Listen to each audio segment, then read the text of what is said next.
Oh man, my arm is going to get tired.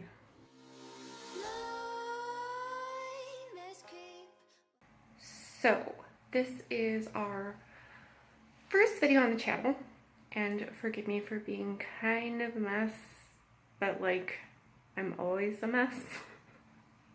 I work from home, so yeah, this is basically what you're gonna get. Just whatever, deal with it. That's not why you're here. We have a bit of a project, and I wanted to share it with you guys.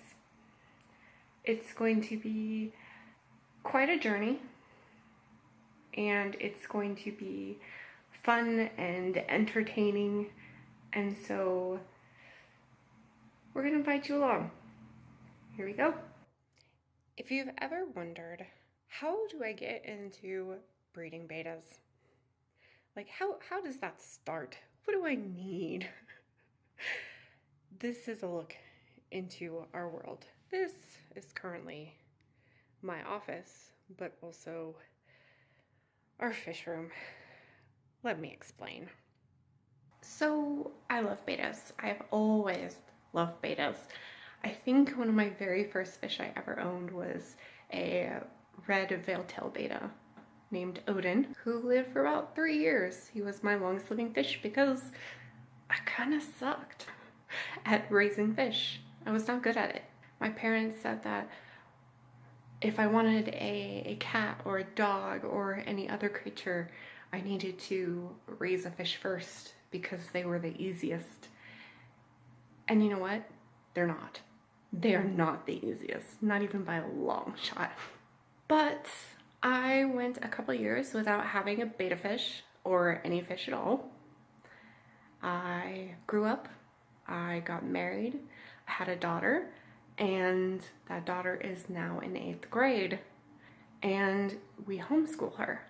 And so for a homeschool this year, we have decided that it's kind of neat, hands-on science project. It would be fun to try and raise some bettas.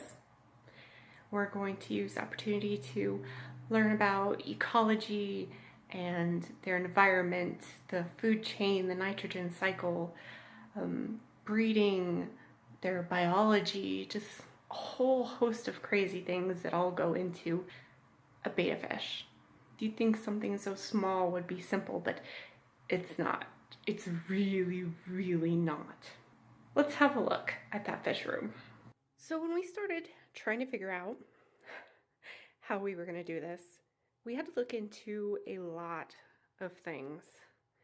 Notice the mess. There's just so much that goes into raising a fish, and we picked possibly the most complicated single tropical fish to try and raise. Bettas are super aggressive, and you can't keep them together safely in most circumstances. I'm saying most, but we'll get into that later. Just general rule of thumb is you don't put them together. We spent about 6 months. Let me get you guys a better look here. You know, looking into the science behind raising bettas. We learned all the good book learning we could learn. Learned a lot more than we thought we would. But it came down to raising a betta takes a lot of time, a lot of equipment, a lot of patience, and a lot of money. And anytime you hear somebody say, you know, don't get into raising bettas, you're not going to make any money off of this, this is expensive, they aren't kidding. And I'm saying that as somebody who has now looked into it. They are not kidding. We went possibly the most, I don't know, DIY cheapest version of raising bettas that you could go, and it still cost us up to, like, I don't know, $600 plus, like just hundreds and hundreds to do even the most simplest setup. It's crazy. Let me explain kind of what we've got here. This is my office. There's my desk. It's a mess. Don't judge. I live there. We're sort of setting this up for the first time. We recently moved. I knew I was going to have the opportunity to finally have our fish room, so we've been kind of setting up this mess. This is my board of to-dos. It's crazy. I work from home as a copy editor and book reviewer, sometimes an artist, just ugh, busy schedule, and add a stay-at-home mom and fish breeder to that, and yeah, that's my life. So here we go. Number one thing we decided we first needed is, how many pairs of bettas were we gonna keep? And we decided we were gonna start with 2 pairs. 2 for my daughter, 2 for me, because we're starting simple. This is a science project. This is not, oh, I want to, have a betta raising company. We looked into it, and it turns out bettas are not to be kept in bowls, which I knew, but oh man, I did not know. I did not know enough. And so we found that bettas generally need to be in at least, let me emphasize this, 2.5 gallons of water. They are not kept in coffee cups or, little tiny shallow bowls of water or, those stupid plastic containers that you get at a pet store. It's not suitable. They're tropical fish. They need filters and heaters and space. To be fair though, 2.5 is really a guess. Some people will say 5 gallons. Some will even say more. Some will say less. I've found that the general rule is keep them in a system that is big enough to maintain their health, that you have the time and patience to also maintain. Breeders often keep betta fish in tiny containers, but they're also feeding them live foods, and they have light and cover and warmth, and their water is changed daily. You can't stick them in a little bowl and leave them alone for a month. It's not how it works. So what you will see here is our 3-gallon tubs, 1 for each of the adult fish, because you can't put them together. Now you're probably looking at this thinking, so why is there tin foil everywhere? And what is up with the yarn? We'll get to that in a minute, I promise. Just hang with me. This is very DIY. So then we are like, okay, we have our 4 fish. What do we need for our 4 fish? Obviously, we need airlines. We need heat for them. We need light for them. Plants, live plants, so that they have cover and they feel comfortable. We need good food for them because, yeah, we're raising betta fish as an experiment, but we want them to have the best life they can have. So that's where it got more complicated. Let's look a little further down. This little tank here down on the bottom is our 10-gallon breeder tank. This is where we are going to breed our babies. We went with a clear tank so we can obviously film the babies, and we will show you guys when we do that. The parents will not be staying with the babies. We have done, like I said, a ton of research on this. We know mostly what we're doing, even though we're new at it. Beside that, down here in the coffee mugs, you will see some 1-liter bottles. Those are our brine shrimp hatcheries. 2, because you have to run them every 12 hours in order to have enough food for your baby fish. What's up with the jars, you say? Those are our DIY, I don't know what you want to call them. They're airline-driven filters. They're not really sponge filters. I like to call them jar cup filters. Here's another one. These are plastic containers, food grade, safe for aquariums, these ones, and jars that we have in each of our containers that are going to be filled with biomedia, filter floss, and airline tubing in order to create our betta fish size filters, because we are doing this correctly. Up here we have a whole mess of, I don't know, things. I'm not even sure what we're doing with some of this stuff yet. The 32-ounce deli cups are going to be used for our food cultures and possibly jarring bettas, but I'm trying not to go that way. We have a DIY, very, very sad net because I lost ours. Don't know where it is. We have a wine bottle that we are using for our vinegar eels when we get them in. We have some extra substrate and decorations and crap down there that we're not using. Our tools, random fish room mascots. Don't worry, those are not going in tanks. Down here we have a quarantine tank. It is a 5-gallon shallow quarantine tank that we will use if any of our fish get sick, so that they will be separated from all of the other fish. Up here we have another 2 tubs. This is a 7-gallon and a 5-gallon clear tub. We're using this for Daphnia culture and brine shrimp culture because we are going all live foods here, and we'll get into that in a minute. And we have a 30-gallon gigantic plastic tote that we are going to be using as our grow out tank, and where we'll be keeping most of our live plants and snails. Yes, we are also doing snails. Don't mind the cat toys.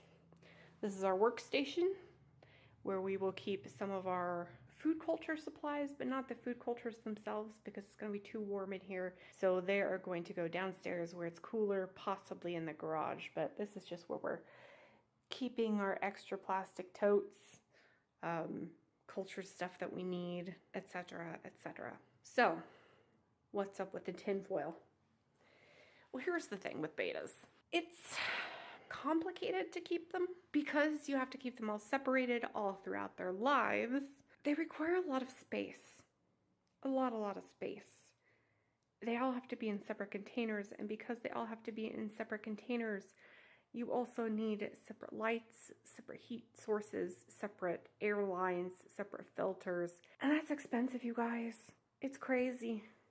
So we tried to DIY this a little bit and consolidate things as much as we could. So what you see here with the yarn is what I affectionately refer to as aquarium string theory. Basically, I sat down, figured out where all our airlines were going to go, where they were going to hook up, so I knew how many check valves to get and how many airline connectors and what size pump I needed to run this all and how it was going to reach the plug, which is behind that little table. So that kind of sorted out the airlines. But then it came down to heat. Well, no one that I know is going to have the funds to try and get a separate heater for every single betta fish they own if they're breeding them. It's impossible. You could have upwards of anywhere from 30 to several hundred baby fish in one spawn. And if you're jarring all of those separately, you can't buy like 300 separate heaters. It doesn't work. So we decided the most efficient way to try and keep all of our bettas warm at the temperature they need to be is to instead heat the entire room. So that is why you are not seeing any heaters sitting in here. We do have 2 heaters coming. One that will be down in the spawn tank, and another that is going to go in the 30-gallon to keep those warm because the babies grow faster in heated water and the spawning needs heated water to take place. We're still going to keep the whole fish room at around 80 degrees all the time, which is going to be awful for me because I work it here. But whatever, for the sacrifice of fish, right? But we're going to keep those other tanks a little bit warmer than that, more around 83, 84. So they needed their separate heaters. So back to the tinfoil. Why is there tinfoil, you say? Because we also need to consolidate lights. Lights are expensive. I don't want to buy lights for every single container in here. Some of these, like the brine shrimp hatchery, the Daphnia culture, and the brine shrimp culture, need lights on them constantly, 24 hours a day. And so, I mean, just looking at this, you can imagine how many lights you would need to set this up. Instead, we are going to change the room light itself into an aquarium safe light just to provide general light. We have a very bright window over there in the corner I'm not going to point you at. That will give us some sunlight, which I will try to keep to a minimum, but also not because I want some algae. I'll explain that in a much later video. But I am also going to be buying some clip lights for certain areas of this room to try and provide enough light for the fish, especially on the cultures that absolutely have to have them. So the tinfoil is here to help maximize the amount of light that all of these are getting, since they're going to be kind of sparingly set up with lights.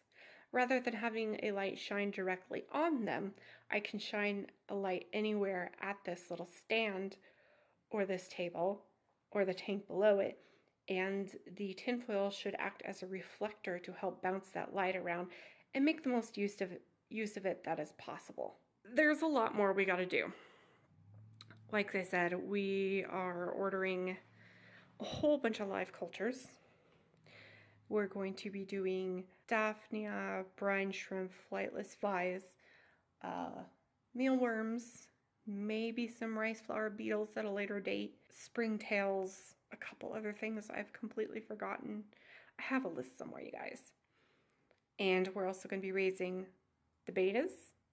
And also I'm looking into getting some mystery snails and some ram's horn snails. We have a lot to do, and it's going to be quite a journey, you guys. We're not cutting corners here, even though this is a kind of a new thing we're trying out and we're doing it in the name of science. We really are trying to provide these fish with the best life we can give them. You know, they're going to have light and natural plants, and they're going to eat all live foods, cultured here. We're not going to feed them pellets and flakes. So if you are interested in our little operation here and you want to see how we set this all up and where it goes from here, stay tuned. There's more videos coming. You'll get to meet my daughter, and we're gonna have a lot of fun. We're gonna do some fish breeding and some snail breeding, and maybe I'll teach you some of my DIY tricks along the way, and just, you know, talk about fish. Love fish. Fish are great. See you guys in the next video.